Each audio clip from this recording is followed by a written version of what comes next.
కీర్తన మొదటి వచనంలో ఈ విధంగా ఉంది. నా శ్రమలో నేను యెహోవాకు మొరపెట్టి తిని, ఆయన నాకు ఉత్తరం ఇచ్చెను.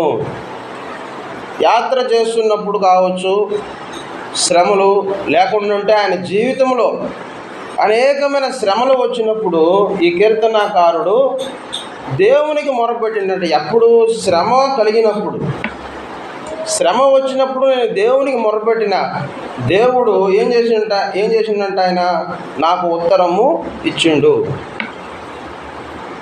శ్రమలు వచ్చినప్పుడు, కష్టాలు వచ్చినప్పుడు మనం ఏం చేస్తాం సహజంగా అంటే, మన ఇంట్లో వాళ్ళకి కానీ, భార్య ఉంటే భార్యకు కానీ, భర్త ఉంటే భర్తకు కానీ, లేకుంటే తల్లిదండ్రులు ఉంటే తల్లిదండ్రులకు కానీ, లేకుంటే చుట్టూ ఉన్న ఎవరికైనా కానీ, ఇరుగు పొరుగు వారికి కానీ, లేకపోతే బంధుమిత్రులకు కానీ, ఎవరొకరికి మన బాధలు చెప్పుకుంటాం. ఏమంటారు పెద్దోళ్ళు, ఆ పక్కన వాళ్ళకి చెప్పుకుంటే ఆ బాధ కొద్దిగా పోతుంది అని అంటాం. కానీ కీర్తనకారుడు దేవుడికి చెప్పుకుంటున్నాడు. హల్లెలూయా.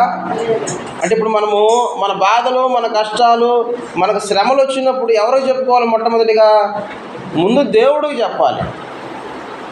ఎందుకు దేవుడికి చెప్పాలి అని అంటే, మనుషులను నమ్ముట కంటే యెహోవాను ఆశ్రయించుట ఎంతో మేలు. అందుకని మొట్టమొదటిగా మనము దేవుడికి చెప్పాలి. ప్రభువా, నా పరిస్థితి ఇలాగుంది, నా అక్కర ఇలాగుంది, ఇదిగో నా కుటుంబ పరిస్థితి ఇలాగుంది, నేను శ్రమల్లో ఉన్నానయ్యా, కష్టాల్లో ఉన్నానయ్యా, వేదనలో ఉన్నానయ్యా, శోధనలో ఉన్నాను, ప్రభువా రక్షించు, కాపాడు అని మన చేతులు ముందుగా దేవుని వైపుకి ఎత్తాలి. అలాగెత్తినప్పుడు దేవుని వాక్యం చెప్తుంది, నాకు ఉత్తరం ఇచ్చెను. దేవుడు ఉత్తరం ఇచ్చిన మొట్టమొదటిగా ఆయనకి ప్రాధాన్యత ఇస్తే, అలా కాకుండా ముందు మనము ప్రజల్ని వెతుక్కొని ప్రజలతో మనము మాటలు జరిపించి తర్వాత దేవుడికి చెప్పాలని ప్రయత్నం చేసినాం అనుకోండి,